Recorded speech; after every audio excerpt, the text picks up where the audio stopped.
Bayangkan suatu hari, dunia dikejutkan oleh satu pernyataan singkat. Tidak panjang, tidak bertele-tele, namun cukup untuk membuat ruang rapat para pemimpin dunia mendadak sunyi. Pernyataan itu datang dari Asia Tenggara, dari sebuah negara yang selama ini dikenal tenang, diplomatis, dan jarang bersuara keras di panggung global. Negara itu adalah Indonesia. Dalam pernyataan itu disebutkan bahwa Indonesia kini memiliki senjata nuklir. Tidak ada ancaman, tidak ada provokasi, hanya satu kalimat penegasan. Namun justru itulah yang membuat dunia gemetar. Karena dalam geopolitik global, satu kalimat terkadang jauh lebih berbahaya daripada ribuan peluru. Pertanyaannya kemudian muncul, apa jadinya jika Indonesia benar-benar memiliki nuklir? Apakah dunia akan lebih aman? Ataukah justru sebaliknya, dunia akan berada di ambang ketegangan baru yang jauh lebih berbahaya?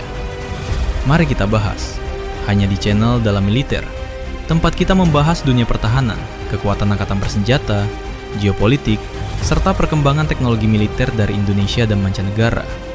Untuk memahami hal ini, kita harus mengerti terlebih dahulu bahwa senjata nuklir bukan sekedar bom dengan daya ledak besar. Nuklir adalah simbol kekuatan absolut, simbol garis merah yang tidak boleh dilanggar. Negara yang memiliki nuklir bukan sekedar kuat secara militer, tetapi memiliki posisi tawar yang sangat tinggi di hadapan negara lain. Dalam sejarah modern, nuklir jarang digunakan. Namun justru karena itulah ia ditakuti. Bukan karena sering meledak, tetapi karena potensi kehancuran yang dibawanya terlalu besar untuk diabaikan. Negara-negara yang memiliki senjata nuklir pada dasarnya sedang berkata kepada dunia, "Jangan paksa kami, karena jika terpaksa, akibatnya tidak bisa ditarik kembali." Di titik inilah nuklir menjadi alat pencegah perang, bukan pemicu perang. Jika Indonesia memiliki nuklir, dampak pertamanya bukanlah ledakan atau konflik terbuka, melainkan perubahan cara dunia memandang Indonesia. Selama ini, Indonesia dikenal sebagai kekuatan regional yang besar, namun tetap berhati-hati.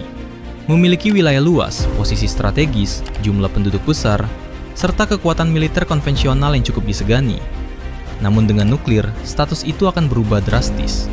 Indonesia tidak lagi hanya dipandang sebagai kekuatan regional, melainkan sebagai aktor strategis yang harus diperhitungkan dalam setiap kalkulasi keamanan global. Kawasan Asia Tenggara selama ini dikenal sebagai wilayah yang relatif stabil dibanding kawasan lain. Namun stabilitas itu sangat rapuh. Ketegangan Laut Cina Selatan, perebutan pengaruh kekuatan besar, serta rivalitas geopolitik global membuat kawasan ini seperti ladang kering yang bisa terbakar kapan saja. Kehadiran nuklir di tangan Indonesia akan mengubah keseimbangan ini secara fundamental. Negara-negara tetangga tidak bisa lagi melihat Indonesia dengan kacamata lama. Setiap keputusan politik, setiap manuver militer akan selalu mempertimbangkan satu hal baru. Bagaimana reaksi Indonesia? Indonesia tidak perlu mengancam siapapun, tidak perlu memamerkan senjata. Cukup dengan fakta bahwa Indonesia memilikinya, maka peta kekuatan kawasan langsung berubah. Wilayah udara, laut, dan kepentingan nasional Indonesia akan menjadi jauh lebih dihormati.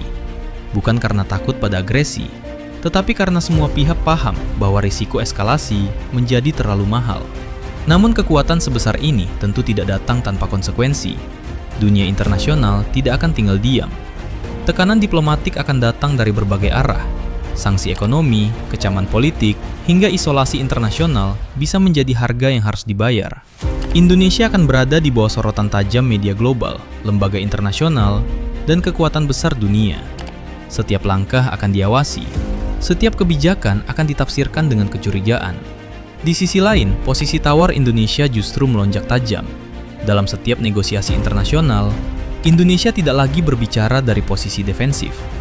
Dunia akan lebih mendengar, lebih berhati-hati, dan lebih serius. Dalam geopolitik, rasa hormat seringkali tidak datang dari niat baik semata, melainkan dari kemampuan untuk membuat pihak lain berpikir dua kali sebelum bertindak.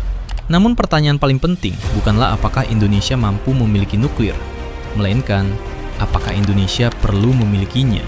Secara teknologi dan sumber daya manusia, Indonesia bukan negara yang lemah. Sejarah menunjukkan bahwa Indonesia memiliki kemampuan riset, ilmuwan, dan potensi teknologi yang tidak bisa diremehkan.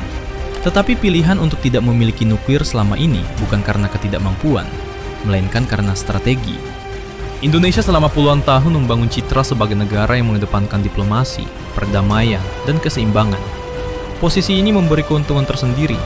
Indonesia diterima di banyak forum internasional, dipercaya sebagai penengah konflik, dan memiliki hubungan relatif baik dengan banyak kekuatan besar dunia. Kepemilikan nuklir berisiko merusak modal diplomatik yang telah dibangun dengan susah payah. Selain itu, dampak ekonomi tidak bisa diabaikan. Sanksi internasional, pembatasan perdagangan, dan tekanan investasi dapat memukul perekonomian nasional. Rakyat biasa yang tidak pernah memegang senjata apapun bisa ikut merasakan dampaknya. Disinilah dilema besar itu muncul. Apakah peningkatan keamanan strategis sebanding dengan risiko ekonomi dan diplomasi? Jika Indonesia memiliki nuklir, Asia Tenggara tidak akan pernah sama lagi. Negara-negara lain mungkin merasa terancam, meski tidak secara langsung. Perlombaan senjata bisa terjadi, bukan hanya nuklir, tetapi juga senjata canggih lainnya. Stabilitas yang selama ini dijaga dengan susah payah bisa terguncang. Dunia mungkin menjadi lebih berhati-hati, tetapi juga lebih tegang.